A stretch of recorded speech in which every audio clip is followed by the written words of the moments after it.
Hello, I am Maya Austin. I am Pasplayaki Blackfeet and Chicanx, and I am Vice Chair of Vision Maker Media. Welcome to Vision Maker Media's first online Indigenous Film Festival, and welcome to the LGBTQIA+ panel discussion.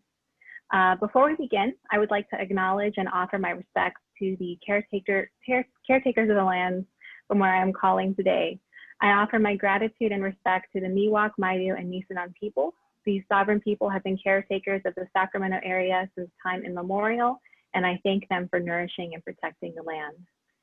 Vision Maker Media is a nonprofit located in Lincoln, Nebraska. Their goal is to empower and engage Native people to share stories. Vision Maker Media envisions a world changed and healed by understanding Native stories and the public conversation they generate. Reaching the general public and the global market is the ultimate goal for the dissemination of Native-produced media that shares Native perspectives with the world. VMM continues to showcase the most compelling Native stories for public broadcasting on local PBS stations and online.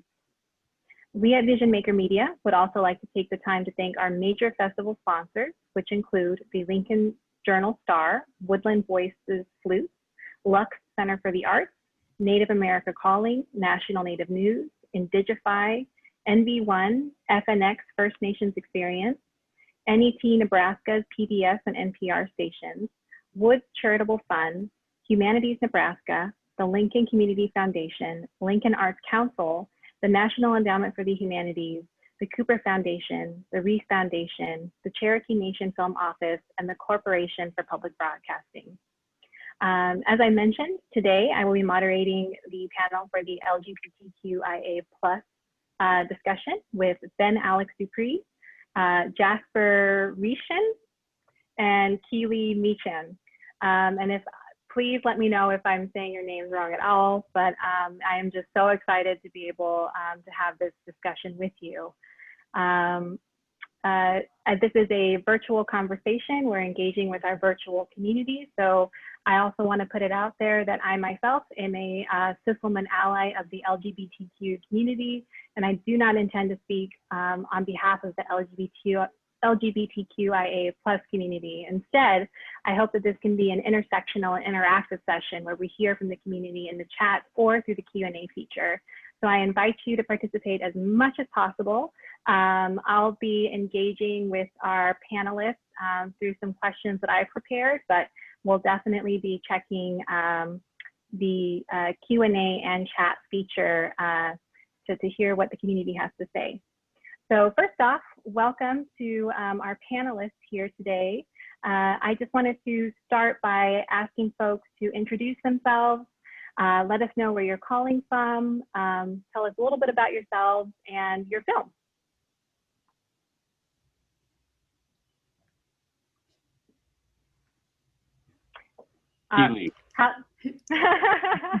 What's that? Okay. Kia ora, my name is Keely Meechan. I'm from Aotearoa, New Zealand.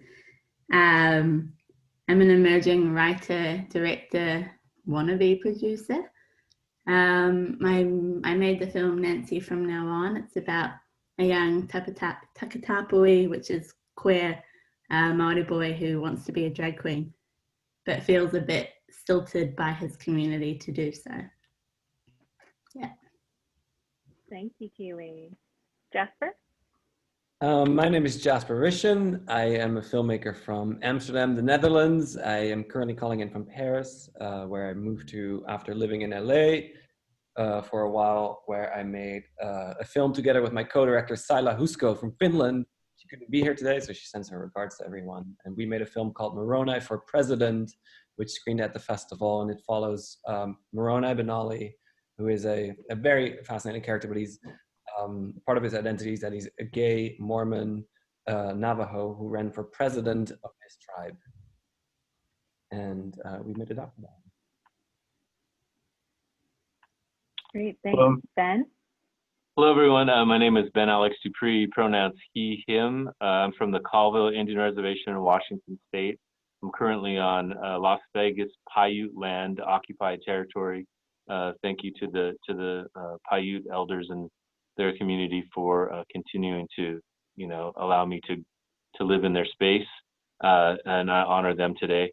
I also want to, fully disclose that, I made a film called Sweetheart Dancers with Sean and Adrian. Sean, a two-spirit couple who was eliminated from a dance competition for, essentially the rules saying that, same-sex couples cannot be in the dance. They're friends of mine. I'm close with their family and community, and I don't intend to speak, for the LGBTQ plus. I knew I was going to fall something off, but you know what I'm saying. I'm here definitely representing my family and the community at large that allowed me to make this film with them in collaboration. Great, thank you. Thank you all, and thank you for joining us today, and thank you for that those extra words, Ben. So Keely, Nancy from now on is a beautiful coming of age and coming out story. Can you tell me a little bit about why you wanted to tell this story? Yeah, so I was having a drink with my dad one night. I've got two queer brothers. I'm, open about everything. And this was before my brother had properly come out to my father, my whole family. And he was just telling me how he wishes that his son would just feel open about talking about his sexuality, and that he felt a bit too embarrassed, my father, to ask my brother about his sexuality and his identity because he didn't want to make him feel embarrassed. And it was just a moment of, oh, you guys are really struggling to communicate just because of you have this like kind of toxic masculinity issue. And I was like, this is something that I bet a lot of people are dealing with. So I made a film about it. Thank you. It's such a beautiful, and I rewatched everyone's films this morning, and I actually started my day off with Nancy from Now, and I was like, I need to start my day off with this kind of energy every day. Yeah, well, thank you, Keely. Jasper, so I was doing a little bit of background homework for this conversation, Google searching everyone. So I was reading that when you were, that Moroni for President, when you were beginning that project, it actually began as a grad school project. Could you tell me more about that? And also, I guess, what drew you to this story? Yeah, me and my co-director, Sila, we met at grad school in New York, and that's where we started. This started as a student project, and the only reason we were able to take this any further than that is because we got Vision Maker Media's support on board, and that's the only reason we were able to take it to the next level. And then we got in touch with ITVS as well, so it really was, without any of them, this would have not been possible. And it started as a grad school project, and we were so incredibly drawn to Moroni, obviously, and we always knew it would be a story that we would hope would reach beyond the walls of the school, and thankfully we were able to do that. And Ben, kind of following along, thank you, Jasper, kind of following along those similar lines here. You kind of mentioned it in your introduction, but could you maybe just go a little bit deeper into why you wanted to tell the story of the Sweetheart Dancers, and I think also maybe just, we'll just start there. Why you wanted to tell this story? Yeah, I was actually approached by the family of Sean and Adrian, a photographer named Ceylon Grey Mountain, a Ute tribal member who, had connected with me and said, I have this story that it's a complex story. It's difficult to talk about because, it involves a kind of like what we call lateral oppression. It's something that is happening within our communities as we struggle to kind of free ourselves from the integrity of, the boarding school area, and just this kind of sense that Christianity is really one of the most difficult conversations to have in America as we emerge from the past 500 years of colonial violence towards Indigenous people. So, our elders are still from that generation where they were boarding schools people. They went to boarding schools. They were raised to believe that LGBTQ plus IA that was going to be the thing I trip on today. that community is very foreign to their, our understanding, even within, rich traditional communities. So the story was brought to me by the family and said, you're somebody that likes to try to find the gray area in storytelling. Can you work with this? And so I met with Sean and Adrian, and we discussed, what we wanted from the outcome from this story. And we realized that what was at the heart of Sweetheart Dancers is this feeling of wanting to allow the audiences to understand what it feels like when you're within a community that loves you very much and appreciates you as a dancer, but is still not ready to come to terms with the idea that you should dance together on a powwow dance floor, which is returning actually full cycle back to the way it was before Christianity, when all types of people were vital to making sure that a community was full and rich and full of life. So we had those discussions about not wanting to make it an attack piece, but wanted to share emotions about how we can teach next generations how to approach difficult stories and difficult ideas in Indian country. I think those nuances are not really being explored enough in North American Turtle Island storytelling right now. I agree. And I think there's also a parallel with that in terms of just the rising visibility, I think, of Native people in front of and behind the screen as well. And so I think with that, we're also seeing this visibility of these LGBTQIA plus stories like coming to the forefront. And I think that, I don't know, I think that's happening for a reason. For me, starting out in the industry, a number of years ago, the first interaction I had with with a trans story, I think, was through Drunktown's Finest. So I think now kind of having this rise of not only sharing these stories, but I think presenting them to audiences, I think there is a parallel there. And I think in terms of just belonging to Indigenous communities, I think we are dealing with a lot of conflicting feelings. And I think that's a thread that carries throughout each of these films.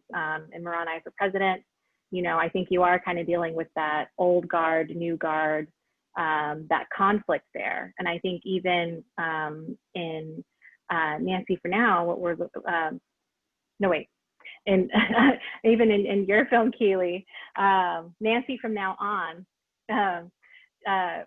even in your film, we're also kind of seeing that, again, that the traditional masculinity norms kind of coming up to each other. So I guess with that, as you all have kind of traveled with these films or been able to participate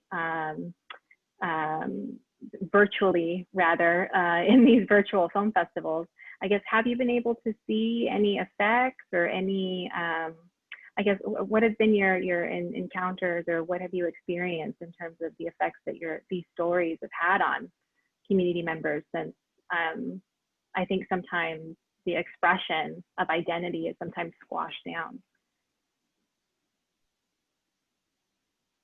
And anyone can jump in here.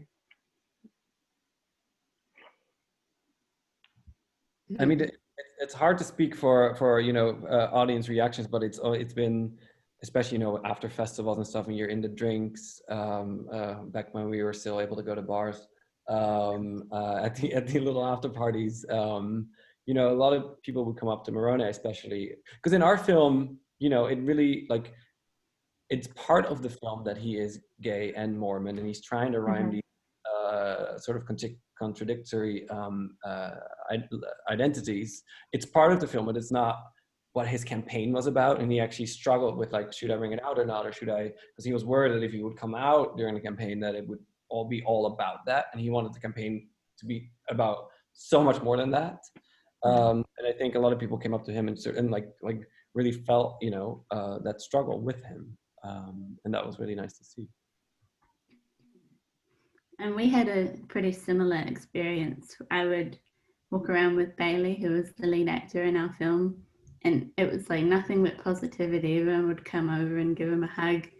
I think a lot of people thought that it was Bailey's real story, but it wasn't. But we didn't have any really negative reactions at all. It felt like a lot of people really connected with, like, certain aspects of the film. It wasn't even like you know, the drag queen aspect. Sometimes it was Mhm. someone just coming over and saying, oh, I have that relationship with my father as well, like regardless. It was, you know, really heartwarming to see a lot of people just being really positive towards that type of story.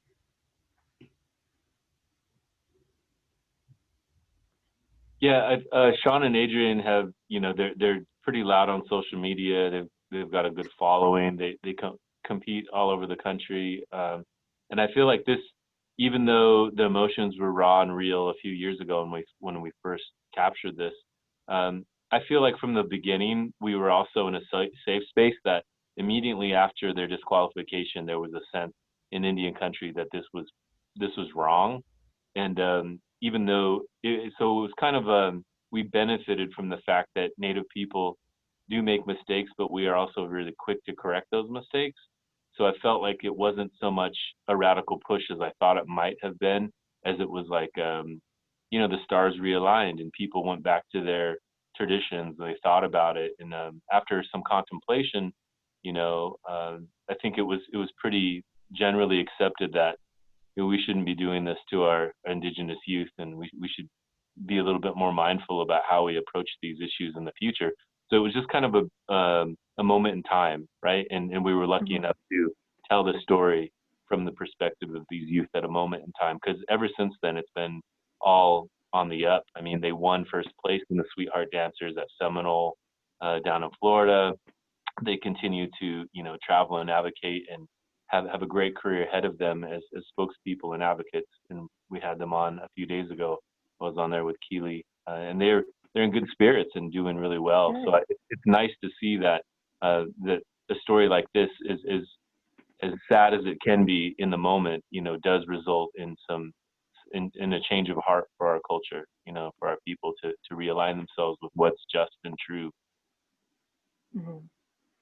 And I think there's something really beautiful, Keely, thank you, Ben, that you pointed out, which is like, I mean, for me, the thing that I took away from your film was I need to be true to myself, like my authentic self, you know, and I also need to learn how to contour. Like these were like some of the things I was like walking away with.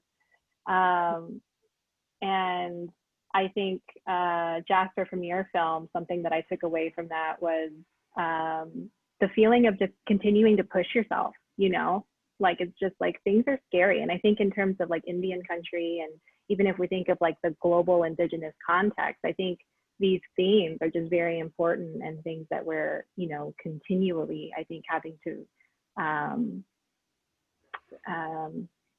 want to say like fight against, but just even within ourselves, you know. And again, I think Sweetheart Dancers, I had the same takeaway of just like, just keep going, having that representation, like that matters, representation in community. We have received a question from our chat, which I would like to acknowledge. So the question is, does the concept of Two-Spirit exist in all Indigenous communities, or is it only in North America?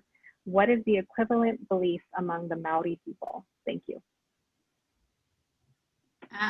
Well, Ben kind of touched on something that I've noticed, because we were in a similar Zoom call like 2 days ago. There's quite a few similarities between our cultures. I think we had pre-colonization, we had it was like being queer was accepted. You were just called takatapui. You were allowed to, like, it was like fine to lay with, you know, someone of the same gender. And then colonization happened, and the idea of like Christianity and being queer was wrong was like widely spread along the country, and that's kind of caused a lot of issues, obviously. But yeah, we're very similar. Takatapui to spirit, I feel like is similar terms. I'm not fully knowledgeable around the term Two Spirit, to be honest. Thank you. Ben or Jasper? I wouldn't know much on the topic outside of the United States. Yeah, I would defer that question definitely to those who identify as Two-Spirit. I wouldn't be able to speak for that personally. I think the similarities, you know, in our cultures, you know, oh, all of these things that we had to go through, you know, was about power, was about a power grab. And I know in our cultures, you know, Two-Spirit, those who were Two-Spirit were leaders and spiritual leaders, and reached at the highest levels of sophistication, education. They were caretakers. They were able to relate to what the men were doing and also what the women were doing. And so these were our presidents. These were the top of the class, right? I mean, they were our guideposts and our leaders. And when colonization came, they were the first people to be eliminated, right? They were the first people to get murdered. They were the first to be told that we should be ashamed of them. And that was to take power from us and to make us feel weak and confused. I see parallels in the current the current regime in charge of America. You know, the first thing, the next step is to say, well, that religion has all the answers, and we should follow the strict doctrine of Christianity if we want to have a healthy, you know, country again. And that's the same mentality that they used against Native people to take our fiercest warriors and our strongest chiefs and our most revered medicine people. So I take it as you know, a cautious wisdom to say that in Two-Spirit, you know, our culture has always built ourselves on the backs of Two-Spirit identities and their contributions to our culture. Thank you. I think that's really powerful, and thank you for saying it in such a balanced and nuanced way as well. Jasper, this is a question I had when watching the films, and I also took a peek. You all have kind of been participating in these virtual conversations, I think, over the last week. So thank you again for coming back into this space. But I was watching the film and also watching the discussion that you had with Moroni, and I wanted to kind of check in and see at the end of it. This is a spoiler alert. At the end of it, we see him kind of creating more space for LGBTQ folks, and I wanted to kind of check in on that and see, like, if you had any, I guess, updates in terms of how that's going within the community, and then two, did Zechariah George get elected to county clerk? These are my. We didn't want a second campaign to also lose him. Zechariah did not make it into county clerk, unfortunately, but I think he's running again this year for for vice president of his chapter. So that's amazing. He's not giving up. And the beauty of it was, you know, Moroni really brought this term of old guard versus new guard into the political sphere in the Navajo Nation. And then when Zechariah, this a much younger guy, ran for office 2 years later, not for president, but for county clerk, he was using the same slogan. So even though it was 2 years after, Moroni's words had stuck, and that was really beautiful to see. And given that Zach wants to run again, I'm hopeful that it's still stuck around today. Yeah, and I was also just very drawn to, I think because we are in the middle of an election year, and we are just, I think, in the middle of, we're experiencing everything with COVID and the way that it is disproportionately affecting Indian country and specifically Navajo Nation. I guess, are there any, I guess, just thinking back on the film and also just reflecting on the current, you know, kind of climate that we're in now, like, do you see any parallels, or do you see, I guess, does it resonate with you? And if so, how? Yeah, no, it really does. And I'm not too up to date with the current Navajo presidential election that's going on today, but I do know that the candidates that won were very much not who Moroni was hoping would win. And in a way, he was a sort of a disrupting factor because his election was in 2014, and it sort of foreshadowed what was going to happen on the national level, because he was kind of the Bernie Sanders of his race in a way, like really breaking up what was being talked about. And I think what's happening on the national level in many ways mirrors what was going on the local level there. And I mean, it's out of control, of course, what's happening on the national level. But it is, I think that's what makes the film still, you know, sort of evergreen now, because it's dealing with these issues that are very much current. I agree. I was watching this and I had to keep reminding myself. I was like, is this 2014 or 2020? And it was, I know. Yeah. and then that cue in on the ballot with Zechariah, and then just seeing like, you know, Hillary and Bernie. Yeah. yeah. And it was just like, Yeah, oh man. I was like, does that date it too much? You know, it's like that kind of gave it away. No, it was perfect. It was perfect. And I got that wrong. I will definitely say Bernie. I thought it was the other guy. Yeah, Yeah. So I guess, and you know, we were kind of talking a little bit about, you know, in the context of these virtual conversations that we've been having, and this is for everyone here as part of the panel, in terms of just seeing your film kind of out there in the virtual space now. I guess, how is that? I guess, one, what has been your experience so far in the virtual film festival community? And then two, I guess, do you think it's changed the life of your film at all, or altered the direction that you had intended? I think for our film, it sort of made for it to have kind of a second life, because if there was like a real film festival right now, I don't think a film that had already been out there would have been asked to come back. So it's like, it's kind of nice to have it have a sort of second release in a sense. And it's obviously odd to do Q&As without audiences, but well, a virtual audience. And there's just a beauty obviously about like meeting with people afterwards and stuff. Yeah, no, it's sort of an interesting, I hope we can, even going forward when theaters open back up and we can have real film festivals, I hope this always remains a component of festivals, so that you can reach people beyond just the city that the festival is being held in. Yeah, I agree. Yeah. Nailed it. Okay, it looks like we received a question. Ben, is there anything you wanted to share to that question before I pop into a community question? So how's the story evolving? Or Yeah, how's the story evolving? It's been really amazing.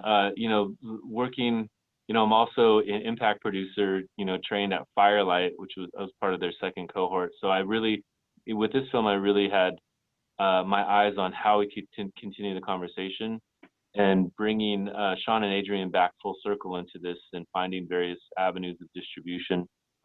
Sweethearts is playing on Alaskan Airlines for a while here, and educational distributed from DER. And we're still on the festival circuit. Originally, when we first brought the film out, native festivals were a bit worried about it. It didn't go very far. It was funny. Native festivals didn't want to program it as much because they thought it might be a diss film, you know. And then now this year we're getting in, you know, having a great resurrection of the film once again, and it's making its rounds and continuing to grow on people as they start to understand what a flashpoint this was, and so I think it continues to carry on and have a life of its own. And just to finish up on this is, you know, I also want to I'm in a position where I want to do something different with Indigenous filmmaking. As a director producer of this project, I also am giving this film back. You know, it still has some distribution years to go, maybe 4 years, but I'm gifting this film to Sean and Adrian and their family to be responsible for, you know, for the rest of their lives. And that's kind of something unique about how I want to approach this from a good way, from an Indigenous way, is that, you know, I want them to own their film moving forward after this distribution run, because I think it's so vital that, you know, that storytellers continue to collaborate with their characters, with their protagonists, their subjects, and recirculate so that their life can live, you know, so they can have a positive run with whatever they want with the film, you know. So that was something really unique, where I think it'll live on. If people don't necessarily see it in the near future, they'll still have, Sean and Adrian will still be able to share it with their family for the next, you know, 200 years, which is really beautiful. That is really beautiful. And I love this concept that you're kind of working with, which is kind of like a cyclical, like taking it, or, you know, sharing the story with communities, with Native communities, but then kind of like giving it back. And I think that that spirit of reciprocity. I don't know, there's something to me that's kind of evoking maybe like almost like an act of justice, but also like equity. I think there's like some cool things that you're embarking on there, Ben. So thank you so much for sharing that. And I think that is probably a good segue into one of our community questions. And again, folks, feel free to chat us or Q&A us. So with this one's for the group, with tribes adopting more Western and Christian values, how do you think film can help restore traditional reverence and space for LGBTQ and Two-Spirit Indigenous peoples?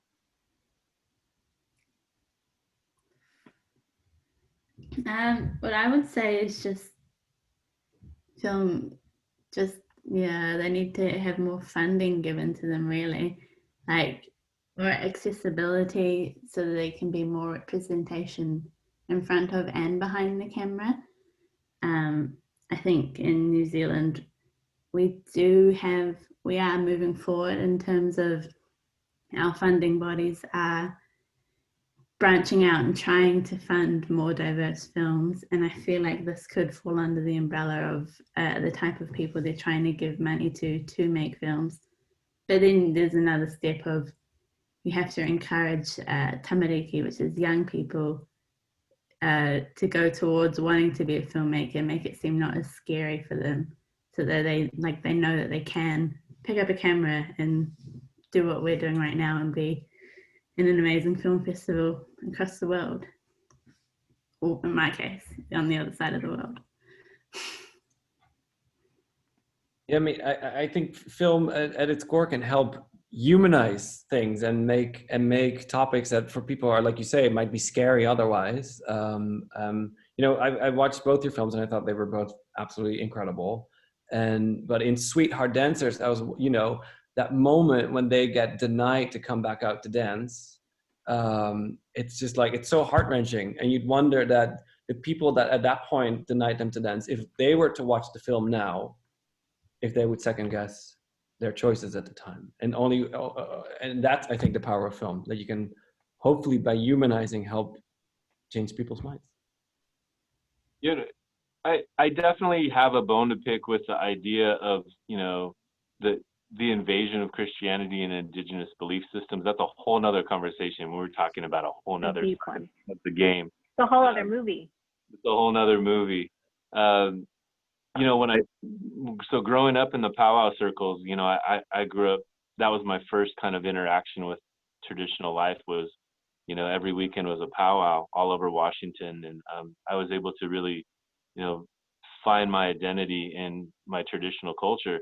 And one of the things that stuck with me was when you're at a powwow, and if someone asks you to dance, if a girl asked me to dance and I said no, there was a rule that I'd have to get up on the microphone and have to gather some money, and I'd have to, get on and actually have to explain to everyone why I didn't feel I should honor that person with a dance. And this was something that was taught to me as a kid and continued on. It was and it was a way of kind of openly shaming me for thinking that I was too good to participate and connect with other people on the dance floor. So those traditional teachings become part of the canon of my own belief system. And so just that idea alone, moving forward with Sweethearts, gave me perspective to say, we're going to approach this the Indian way. We're going to say, you can't just say that you can't dance, because you're going to have to answer to the elders, that not the elders who are under 100, but the elders that have existed for hundreds and thousands of years. And so this is a way that film is able to address those issues in a truly indigenous way, taking our traditional teachings and kind of having that moment of time where I have the microphone and I'm asking them, why do you think you can disrespect our indigenous Two-Spirit youth? So those are some hard questions to go against. The whole thing about tribes going to Christianity or Catholicism, all that is, like I said, that's a Pandora's box. We could get into that some other time. But I think, finding ways to increase the opportunities for Two-Spirit youth, because a lot of our communities are rural, and so they're still very racist, and they're still very country, and they're very, they're not fully accepting. So first we want to just keep kids from wanting to commit suicide or feel like they don't have a place in the world. And then the next step is to empower them, like, as you're saying, to give them the tools and opportunities to tell their stories. And so I think this is the beginning of something very special. And I don't know where it's going to go, because I don't know. But I have seen both of your films as well, and a big fan. I actually saw the Maroney one on PBS, which was, Oh, wow. I recorded it and watched it a few times, and just very empowered by these stories where, we're able to be ourselves and be accepted. I think that's that open dance floor essentially for us all, right? And I think that's what's so impactful, I think, even about the work that Vision Maker Media does, which is bringing these stories to public television, bringing these stories into homes. I think even, prior to COVID, that was kind of one of the only spaces where we would be able to share these, other than going through the festival circuit, which isn't accessible to everyone. And so I think for me, like, you're really hitting on it in terms of young folks, younger generations needing to see themselves on screen, needing to see folks like you behind the camera who are capturing these things, who are from their community, who are, I think, wanting to have not only hold their Indigenous perspective, but also hold their filmmaking perspective and saying what they have to say on film. So I just want to say, I definitely uplift that. And I think that's something that I think that's something that's very much fundamentally core to what Vision Maker Media does and continues to do, and will hopefully do for generations. So this question is coming in from the chat, and it's directed towards Jasper. But I feel like it could be for everyone. So if you feel like it's applicable to you, feel free to respond. But the question asks, Jasper, are you planning more LGBTQA+ films for the future? Yes. I primarily see myself telling LGBTQIA+ stories going forward. And why it was really fun for me also to watch Nancy from now on is because after I made Morona, I went on to make a doc series with all these drag queens from Drag Race, and I spent a summer on tour with them in a tour bus. So it was like Right. give me mild anxiety to see drag on camera again. Like, oh, Rebecca. That was amazing. And now back in Europe, I'm sort of planning, once we're allowed to travel again, I'm planning to make a series and go to different countries and find queer stories in each country. So, yeah. And Keely, this question is for you, coming from the chat. How did your brothers feel about your film? Well, the one that it was like specifically about loves it.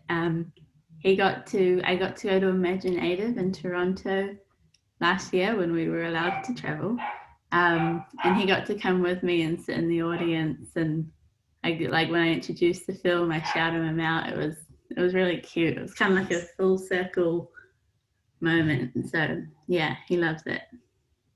Sweet. And this one's also big, coming from the chat. I thought the actor who played the lead in Nancy From Now On was awesome, a vivacious dancer. The short sequence of their performance is just stunning. Are they a professional actor or dancer? And then they also really liked your film. Well, thanks.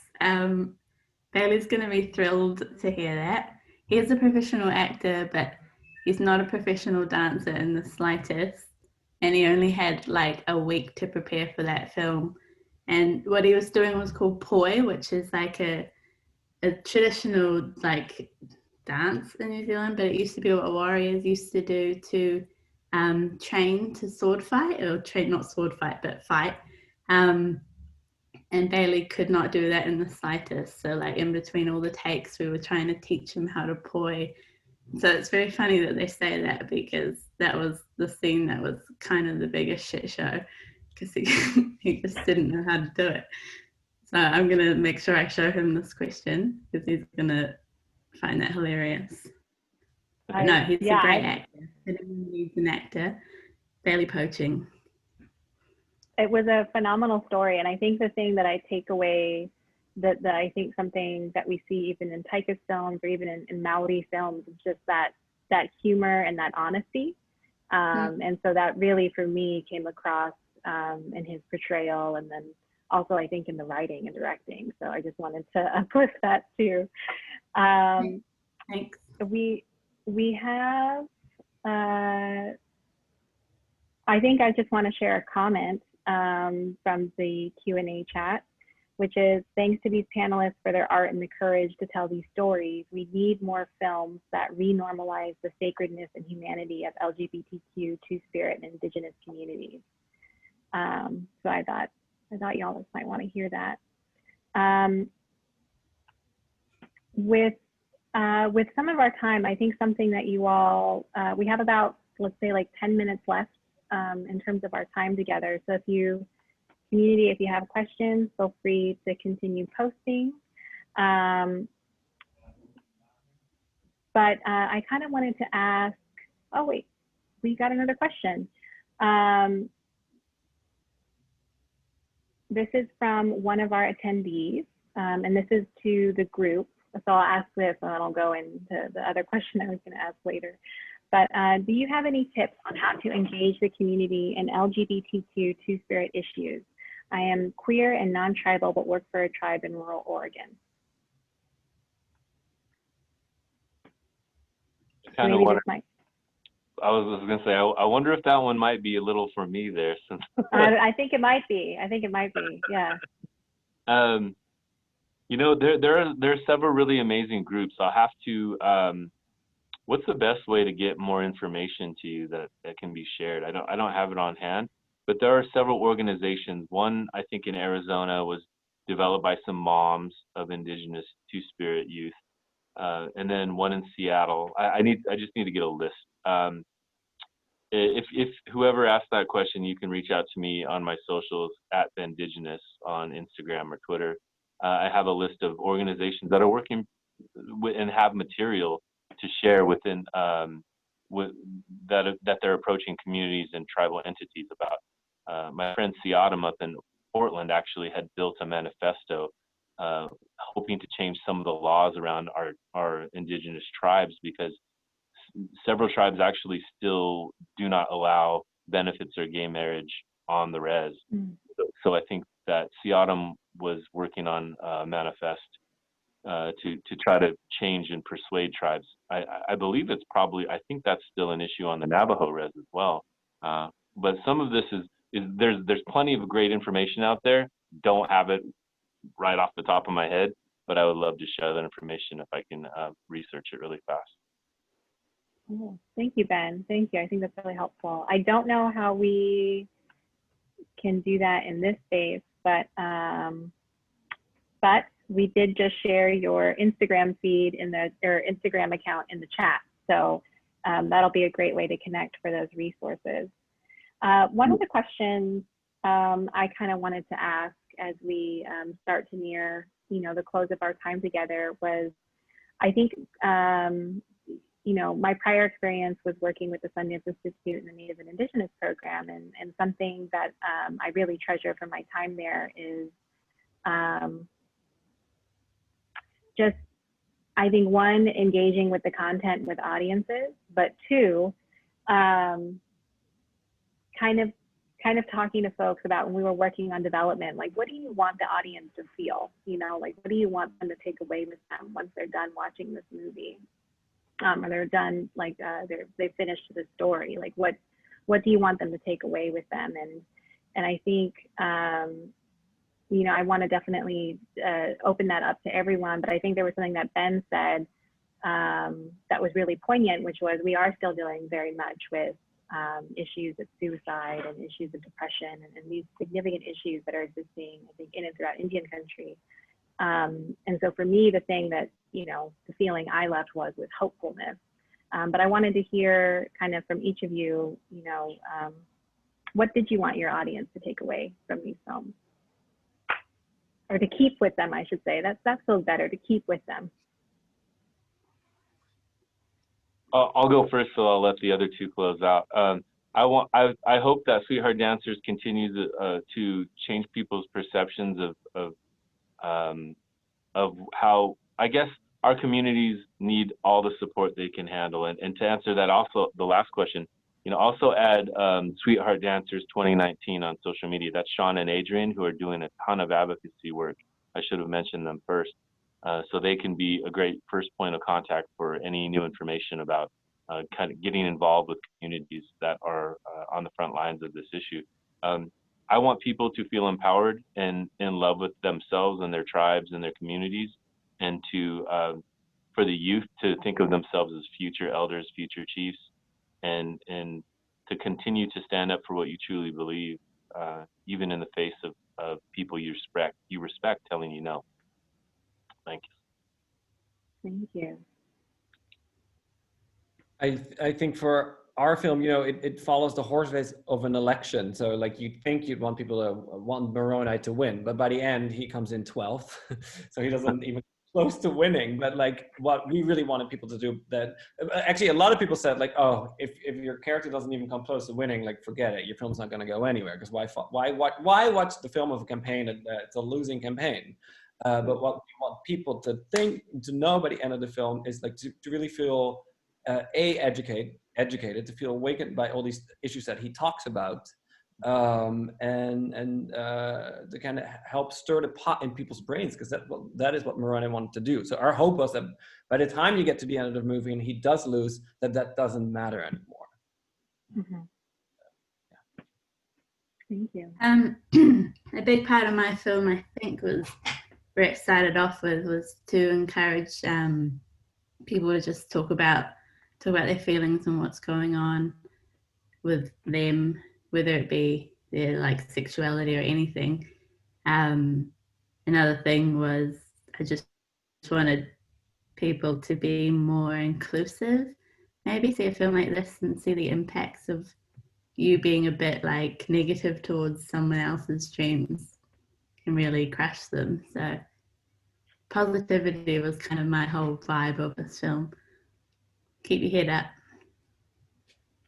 I like that. I like that a lot. Well, I guess, as we come to a close, is there anything else that you would want to share with folks who are watching from home, or just even maybe family members that are watching? Who knows? Is there anything that you would want to share? Throw your social handles out so people can follow you. All right. Okay. Well, with that, I just want to, hey, I'm here for it. With that, I just want to, link it in the chat. Well, thank you, everyone. Thank you for joining us today. Thank you for, continuing to come back into the conversation with Vision Maker Media.